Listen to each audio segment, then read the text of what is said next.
Hello everyone, myself Manju Sharma from Suresh Ganidhar University and department is School of Agriculture. My subject is plant pathology. So today we are going to discuss about saprophytic survival outside the host. Like how is the pathogen which can survive as saprophyte of the outside the host. So, in the absence of the cultivated host plant, fungi are capable of surviving as saprophytes and can be studied under three categories. So, the first category is soil inhabitants. So, those organisms which survive indefinitely in the soil, saprophytes in the absence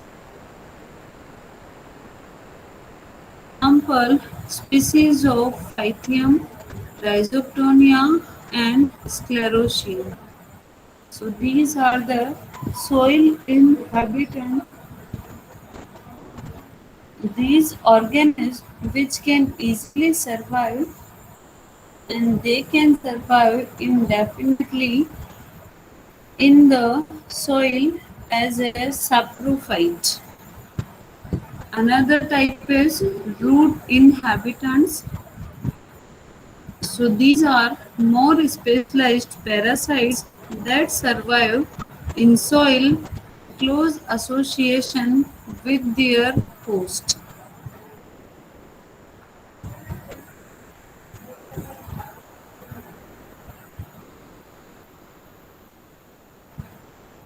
So root inhabitants like these are more specialized parasites.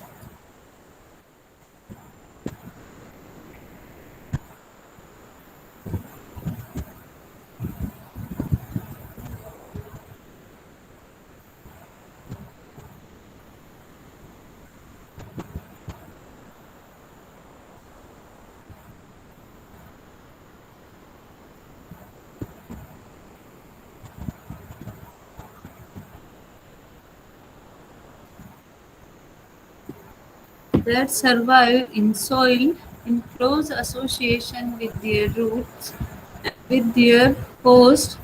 So the active saprophytic phase remains as long as the host tissue in which they are living as parasites is not completely decomposed.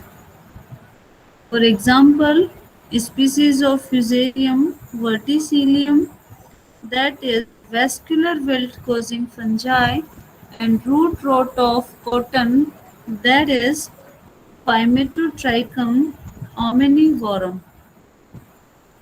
Then third is rhizosphere colonizers. So those organisms which colonize the dead substrates in the root region and continue to live like that for a longer period, which are more tolerant to soil antagonism. For example, leaf mold in tomato, which goes by the Cladosporium fluum. So the ability to live saprophytically enable many plant pathogens to survive in the absence of growing susceptible plants. So basically, the ability to survive saprophyte it's unable to many plant pathogens to survive in the absence of growing susceptible plants. So saprophytic survival usually occurs in or on the soil. So the Waxman in 1971 distinguished between like soil inhabitants, which comprises the basic fungal flora of the soil, And soil invaders, it comprise the short-lived exotic. So here is the differentiate soil inhabitants and soil invaders. Soil inhabitants, these are unspecialized parasites with a wide host range that are able to survive indefinitely in the soil as saprophytes. Then the soil invaders,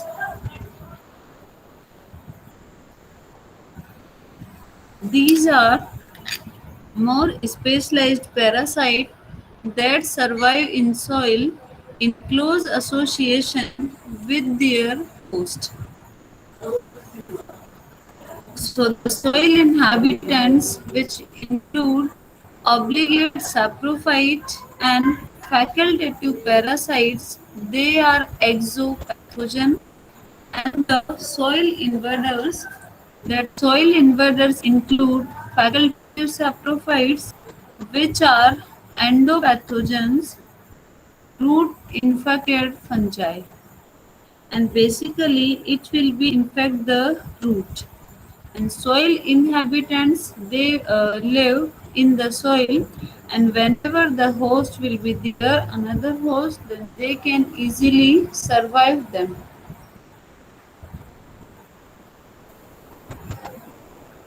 Then third thing, soil inhabitants like soil and plant debris, which serves as media for their saprophytic survival.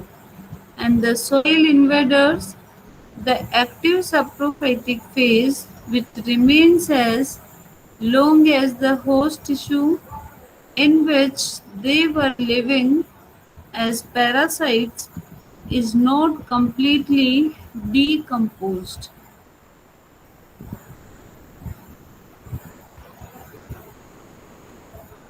Then soil inhabitants, they have high competitive saprophytic survival ability, and the soil invaders, they have low competitive saprophytic survival ability.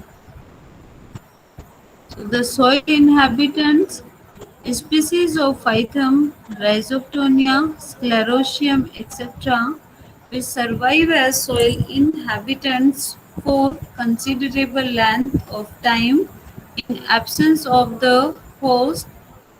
And the soil invaders, like most plant pathogenic fungi and bacteria, are soil invaders.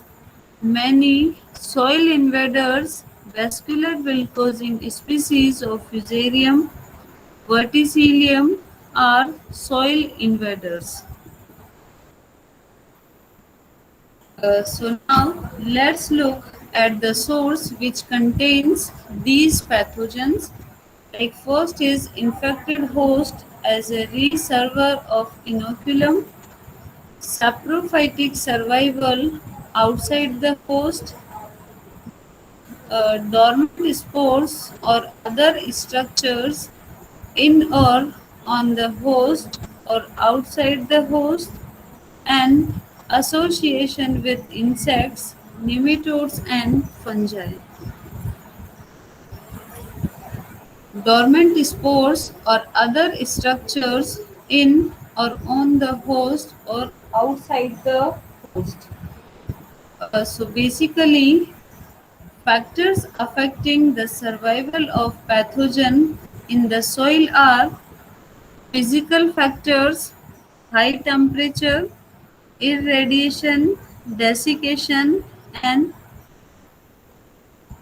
anaerobiosis. Chemical factors like antibiotics, antagonistic chemicals which produced by other microbes, and biotic factors, parasites, predation by microflora and microfauna. How do the following organisms survive?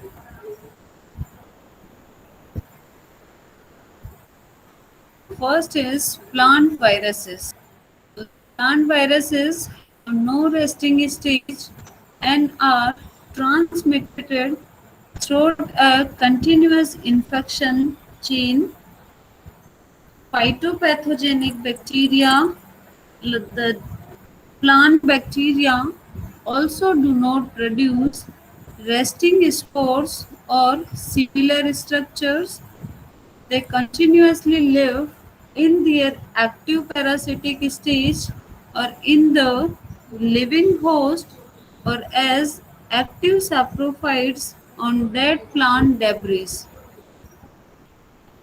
Nematodes, like they survive in the form of active parasitic phase on a living host and also survive through dormant structures like eggs, crest, galls formed in host tissues. So these structures may be present in soil or in seed loads. Then phanerogamic parasites, they survive in dormant stage for many years throughout the seeds. Seeds of Organobranchi survive in soil for more than 7 years.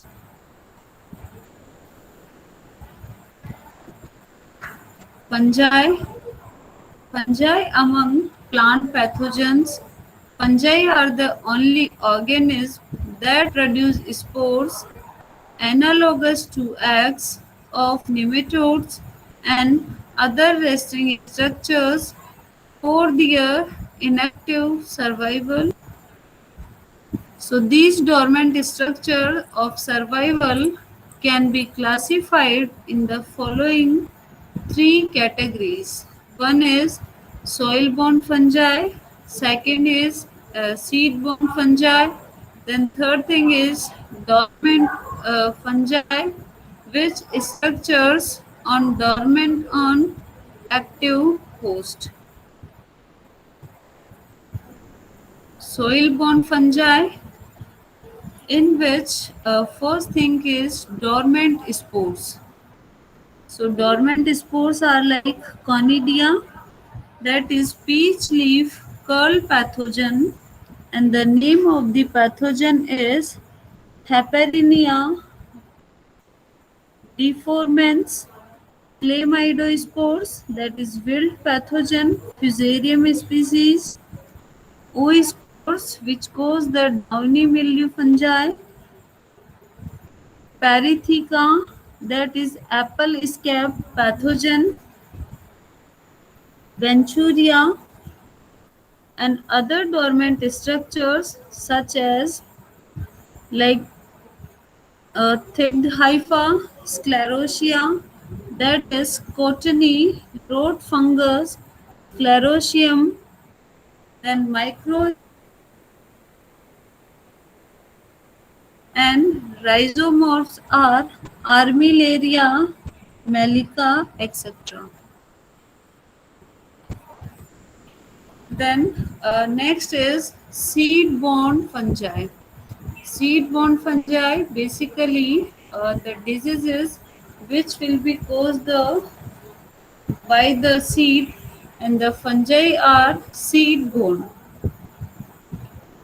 So the factors affecting the survival of the pathogen in the seed are temperature and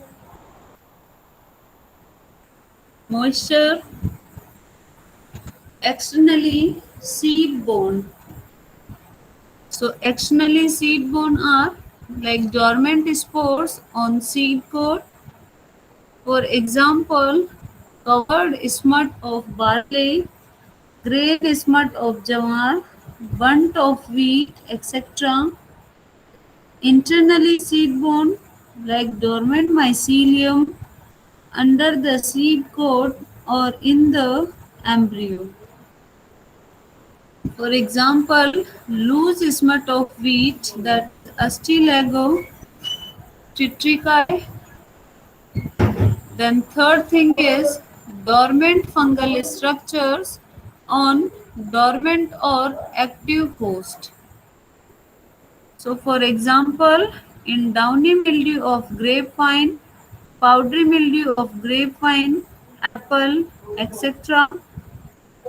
So, the fungus mycelium may be present in dormant state in the affected twigs or aids, oospores or paratheca may be embedded in the tissues of the affected organs. So basically, the parasitic phindrogams which survive in the form of seeds and in plant parasitic nematodes, eggs, crusty, and larva cells as over seasoning structures.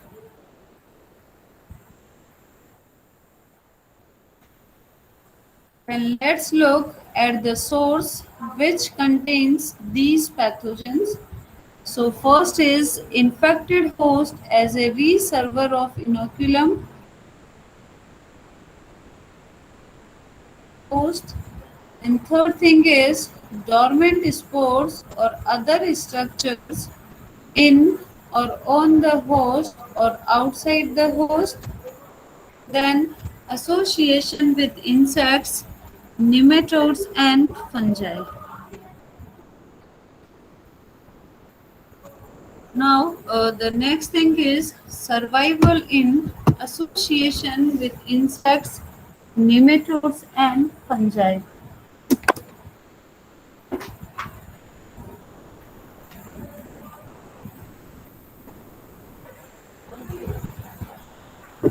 So, several important plant pathogens may survive within the insect body and overwinter. Then, corn wilt pathogen, that is Xanthomonas stewardship which survive inside the corn flea beetle over the winter. Plant viruses like wheat mosaic tobacco necrosis, tobacco rattle, and tobacco ring spot viruses which survive with nematodes or fungi found in the soil between crop season.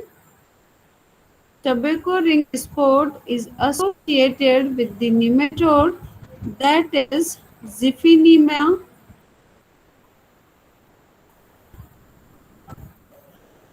After that, dispersal of plant pathogen. Dispersal of plant pathogen, that means how the plant pathogen which will be dispersed from one place to another place and how it will be infect the crop or the plant.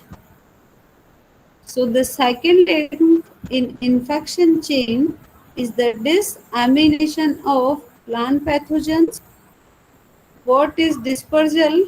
Dispersal, disamination, transmission of plant pathogens, then transport of spores or infection bodies acting as inoculum from one host to other host at various distances, resulting in the spread of the disease. Then, why is dispersion important? Like for spread of plant diseases, dispersal is important. Then, for continuity of the life cycle and evolution of the pathogen. So, the knowledge of these methods of dispersal is essential for effective control.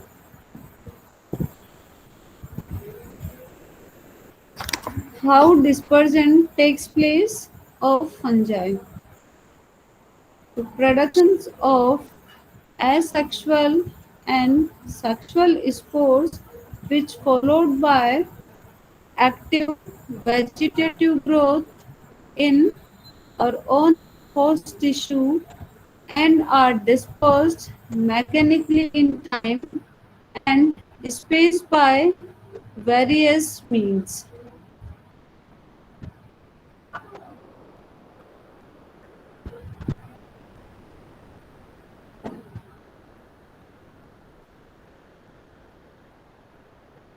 So the production of asexual and sexual spores, which followed by active vegetative growth in or on the host tissue and are dispersed mechanically in time and space by various means.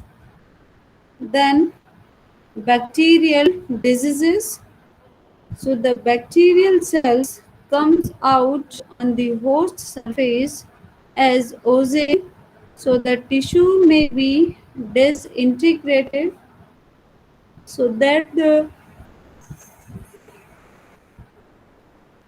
bacterial mass is exposed and then dispersed by various physical and biological agencies. Then dispersal of viral diseases. Basically, viral diseases which have no such organs are transmitted by insects, mites, pindrogamic parasites. Then,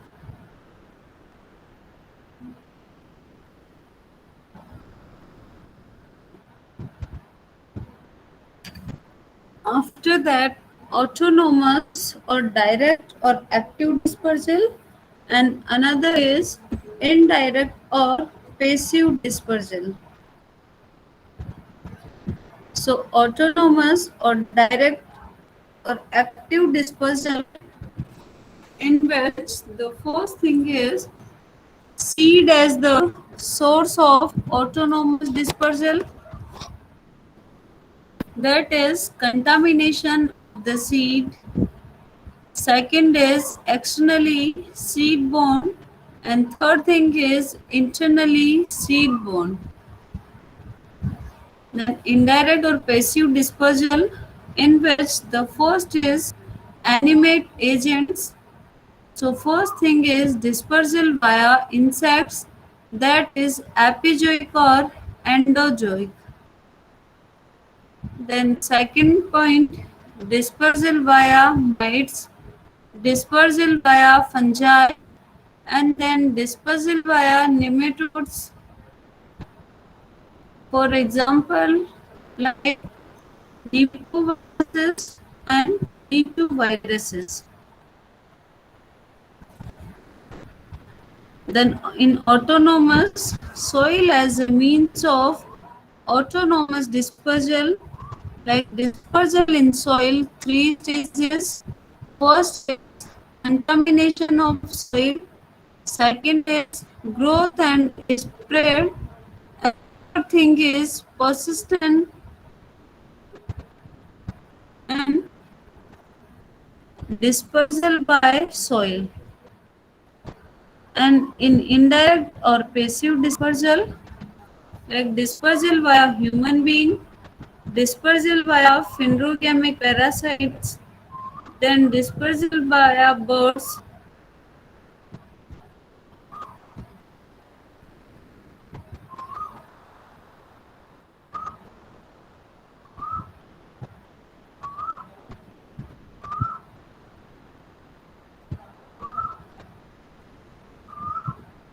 Then the autonomous or directive dispersal, the plant and the plant organs as a means of autonomous dispersal, and the indirect or passive dispersal.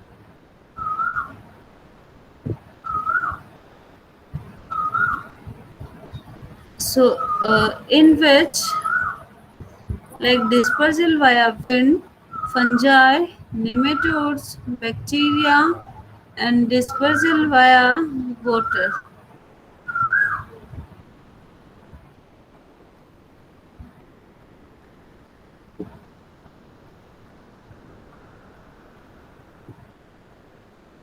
So the dispersal of infectious plant pathogens in space occurs through two ways.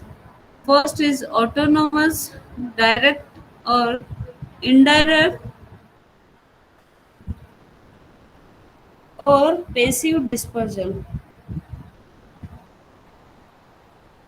So autonomous or direct dispersal, in which it takes place through soil, seed and planting material during normal agronomic operations. No major role of external agencies like insects, wind, water, etc. Then second thing is indirect or passive dispersal. Passive dispersal of plant pathogen.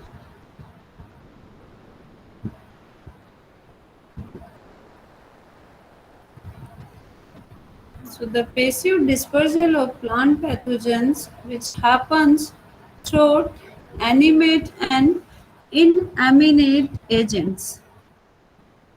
So first thing is autonomous or direct dispersal, in which like dispersal of plant pathogens takes place through the soil, seed and planting.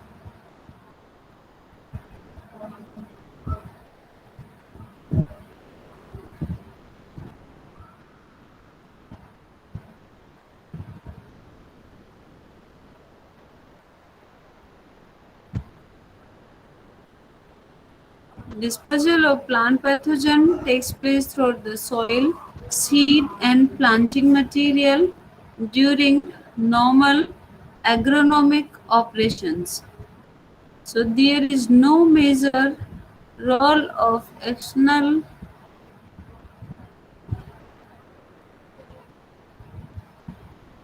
So there is no major role of external agencies like insects, water, etc.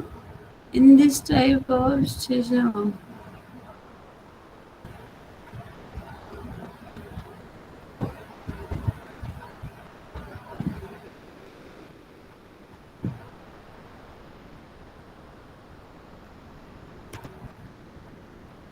The autonomous or direct dispersal, in which seed as source of autonomous dispersal.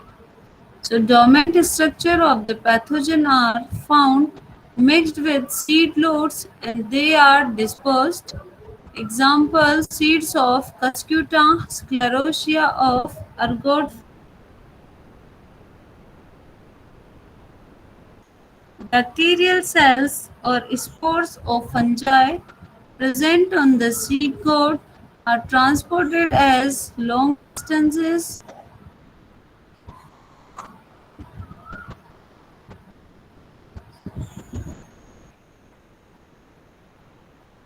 Bacterial cells or spores of fungi which present on the seed coat are transported as long distance.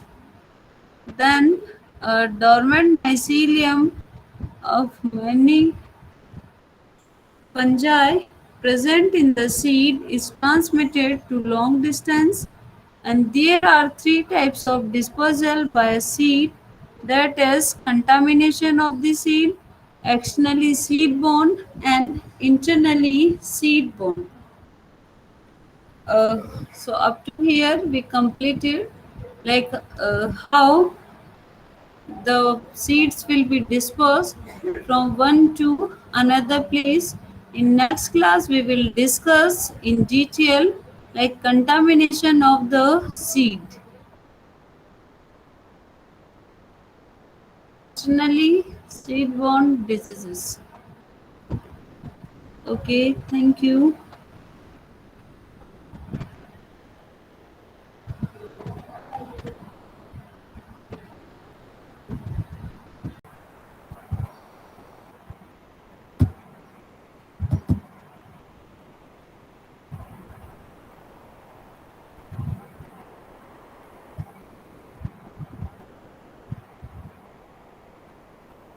Contamination of the seed.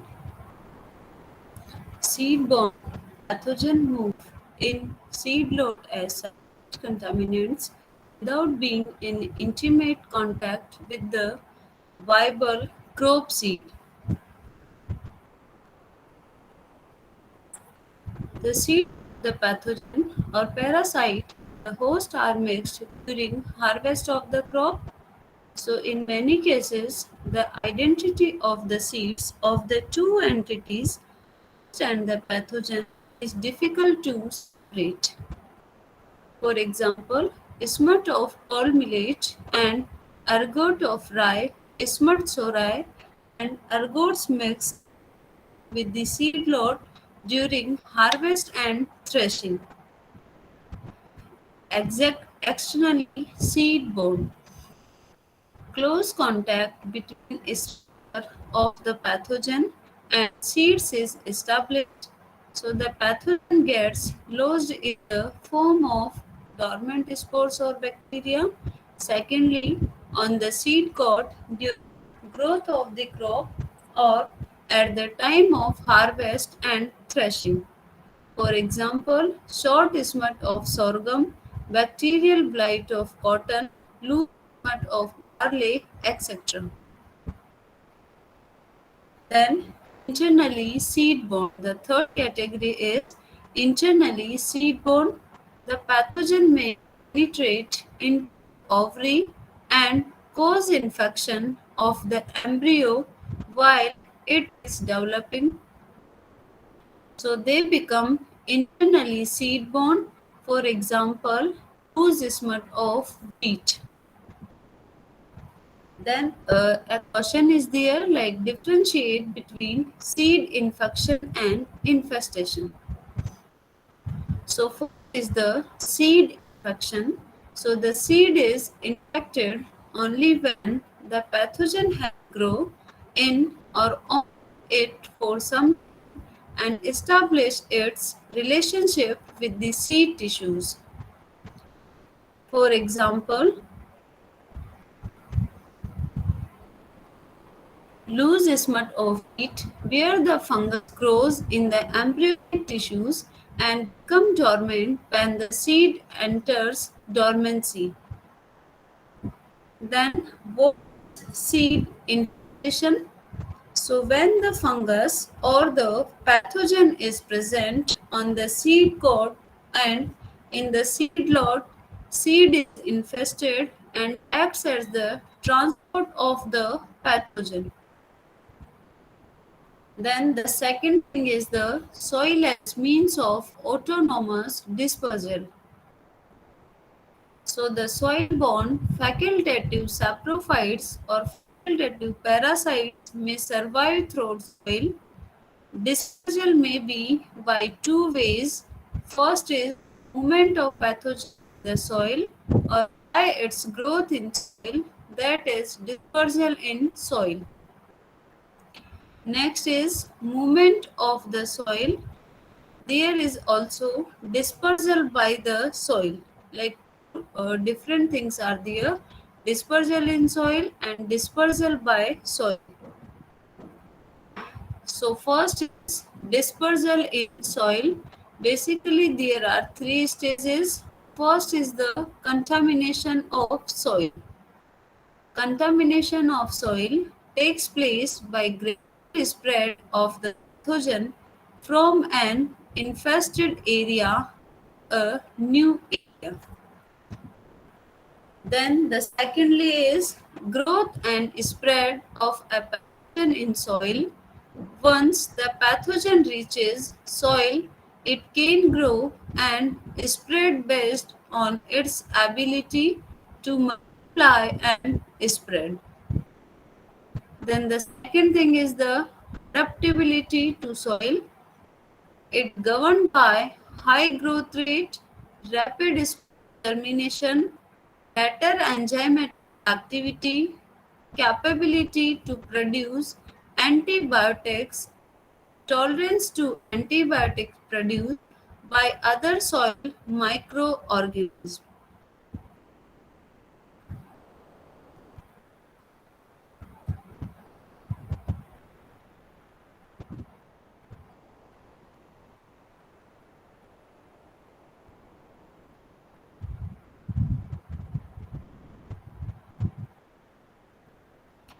On the basis of this competitive saprophytic ability, the pathogen in soil can be three types.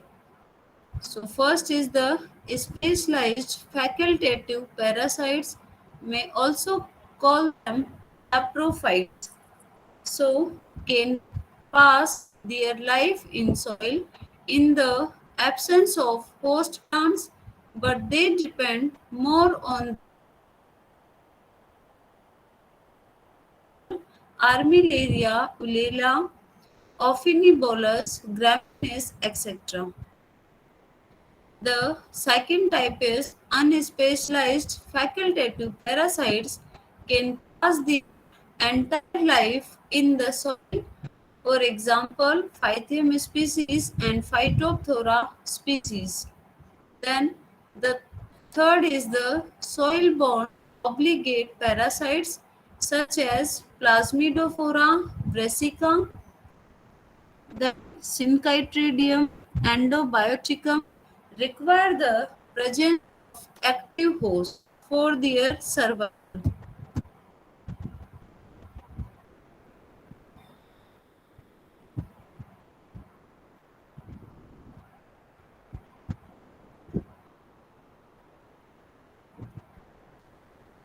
Then persistent of the pathogen in soil. So pathogen persists in the soil as dormant structure like oospore. Basically, it's found in Phythium, Phytophthora or Sclerospora, etc. Then chlamydospores, that is Fusarium, Ismatospore, Astilago, and Sclerotia, that is Rhizoctonia sclerotium. Then the next is the dispersal by the soil. Pathogen dispersed by soil during cultural operations like agricultural implements, irrigation water, workers' feet, etc. So the transfer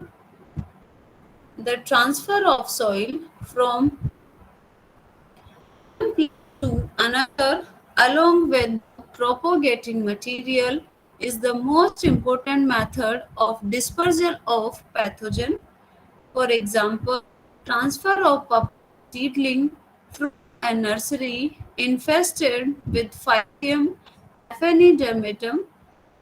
Basically, that is a causal agent of stem or food rot of papaya can introduce the pathogen in new beds for transplanting the seedling. Similarly, grafts of fruit trees transported with soil around their roots can transmit pathogen present in the nursery to the orchards.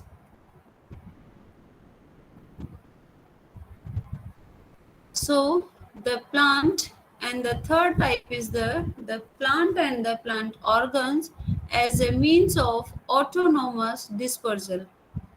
So here the plant parts other than seed that are used for vegetative propagation, raw field plus produce, and plant debris that accumulates during the course of cropping constitute the third method of autonomous dispersal.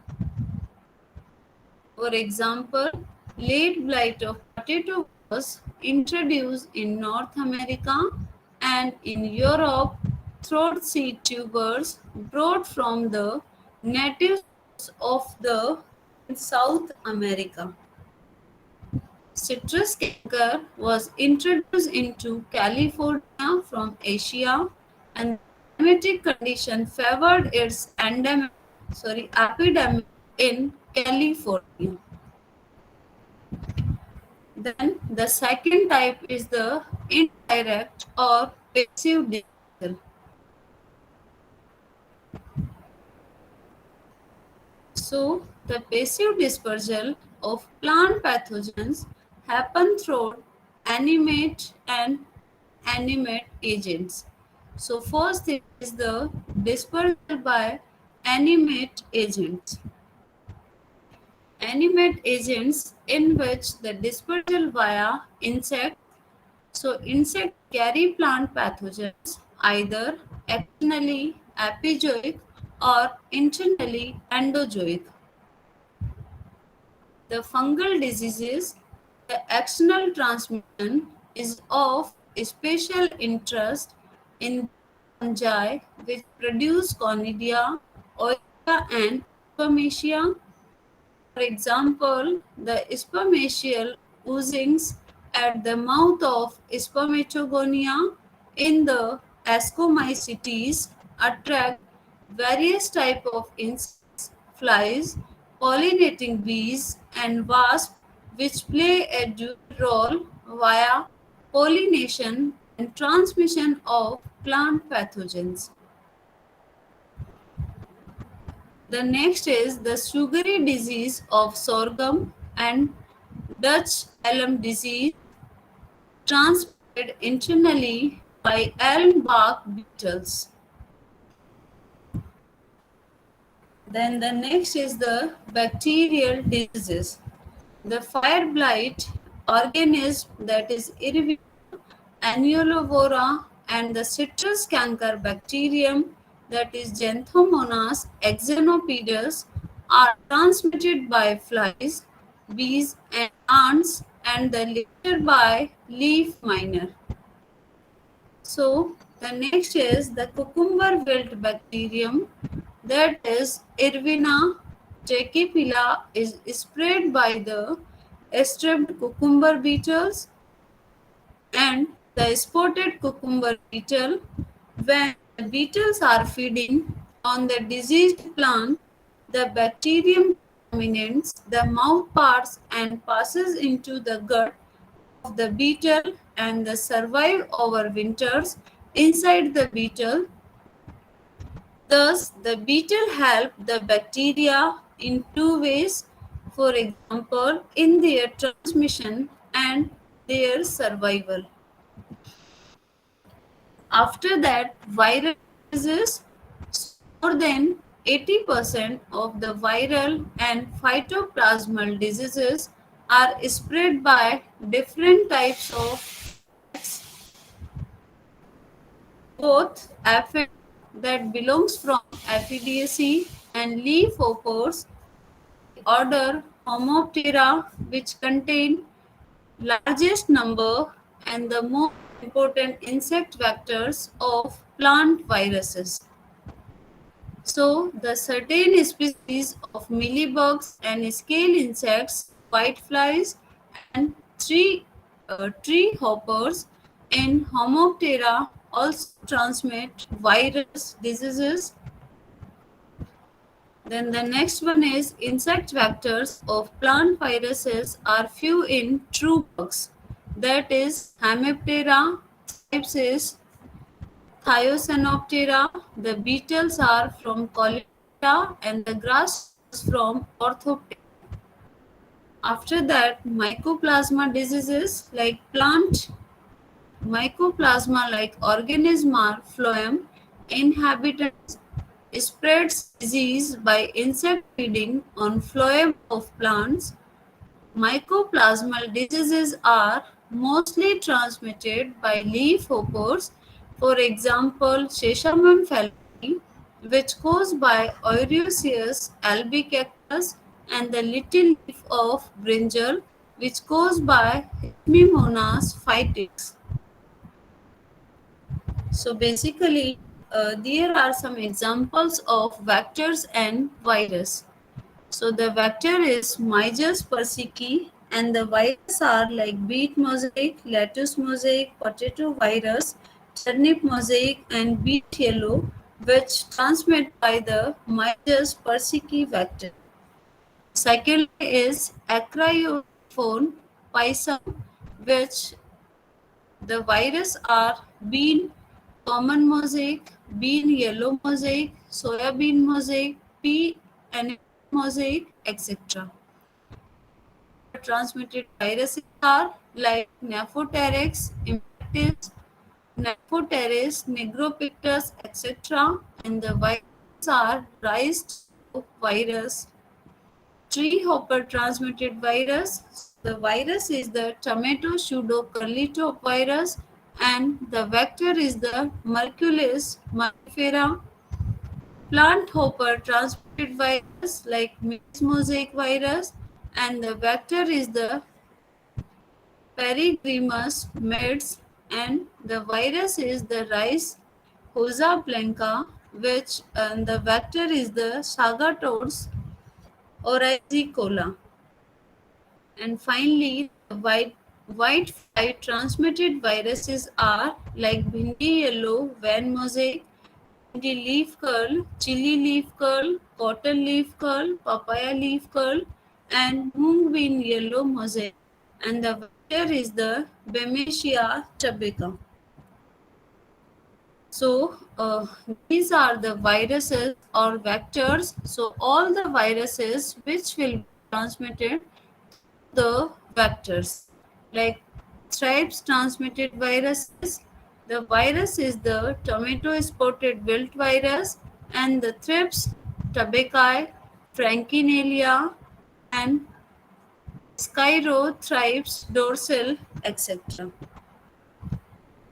Thank you.